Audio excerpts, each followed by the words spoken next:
Welcome, today in front of me Motorola Moto G82 and I'll show you how to turn on always on display feature on this device. So unfortunately we have now installed by default the AOD feature here. That's why we should get the application from the Play Store.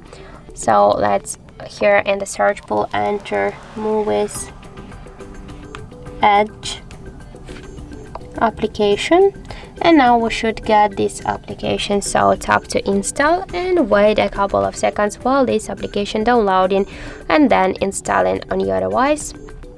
After that, just tap here to open app and click draw our apps. Here select the Muviz Edge and tap once on the switcher. Then just go back to the application, tap to the always on display, and let's select one from these available tabs. Tap here, for example, to this one, click here to apply it, and let's just go to the lock screen. Just let's lock the device, and now we can see that the always on display feature successfully activated.